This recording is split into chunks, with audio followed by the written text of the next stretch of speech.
महाराज जी, नाम जप करना कठिन, नाम जप बचाना कठिन, नाम जप बचाना कठिन। महाराज जी, इसका अभिप्राय हाँ, इसका अभिप्राय ये है कि नाम का हमें उपदेश मिल गया, लेकिन देखो कहाँ मन नाम में लगता है। इतनी महिमा नाम की सुनी, पर नाम जप करना कठिन है। आप तीर्थ यातन कर सकते हो, आप शास्त्र स्वाध्याय कर सकते हो, आप दान पुण्य कर सकते हो, आप दूसरों की सेवा में भी मन लगा सकते हो, लेकिन नाम जप आप 4 घंटे बराबर एक नाम, जैसे राधा, तो 4 घंटे राधा राधा राधा राधा राधा राधा राधा राधा राधा राधा।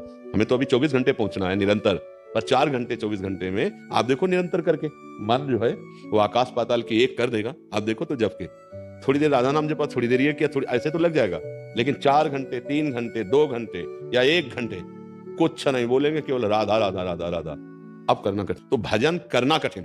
अब भजन जैसे हो गया तो गुदगुदी होती है कि हम तो 21 माला रोज गुरु मंत्र के करते और घंटा भर नाम कीर्तन करते हैं। अपना गुणाभिमान तब माना जाएगा जब दूसरे पे दर्शन होने, क्या यार नरक तुल्य जीवन व्यतीत कर रहे हैं, ऐसे करते हैं। देखो वो बचा नहीं पाए ना।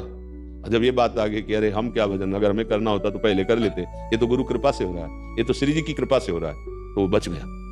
अब बचाना, कोई तुम्हें बहुत प्रतिकूल परिस्थिति पैदा कर दी, अपमान निंदा बहुत संकट, अब तुम्हारे मन में कुछ भी हो तुम्हारा हम देखेंगे, ये दुखी हो, ये परेशान हो, तो क्योंकि भजन है तो गया उसको परेशान करना शुरू कर दिया, बचा नहीं, खत्म खेल। अब वो नाम है, नष्ट नहीं होगा, पर प्रभाव से तो तुमने दुख कर, अब वो बहुत किस जन्म में फिर प्रकट होगा।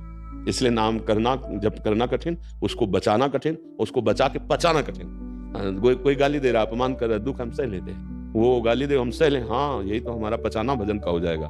सामर्थ्य है कि उसको दंड दे सकते हैं, नीचापमानम सुधा, शारीरिक से, बुद्धि से, कानून से, तपस्या से, भजन से उसको हम दंडित कर सकते हैं, लेकिन नहीं, नीच पुरुष है, उसका किया हुआ अपमान सह गया, वो आगे बढ़ गया, भगवान को प्राप्त होने की योग्यता आ गई उसके अंदर। लेकिन भक्त यही सोचता है आज मेरी परीक्षा हो रही, भगवान इस रूप में मेरी नाथ मुझे सामर्थ्य देना, ना मैं आपको शाप दूं, ना आपसे मैं गुस्सा करूं, अपने भजन को बचा के निकल जाऊं। शांत ऐसे निकल गए। जैसे एकनाथ जी संत भगवान का चरित्र नहीं आता, वो गंगा स्नान करके वहां से निकले तो ऊपर किसी अधर्मी का मकान था, तो गली में देखा संत नागजार थूक दिया तो ऊपर गिरा। अब ठाकुर सेवा करनी थी, फिर स्नान करने गए, फिर आज फिर थूक दिया, 100 बार थूका, वो 100 बार स्नान करने गए। जब वापस लौट के आए तो वो हार गया, आके चरणों में प्रणाम किया, महाराज आपने एक बार हमें देखा भी नहीं, गाली भी नहीं दी, नाराज भी नहीं हुए।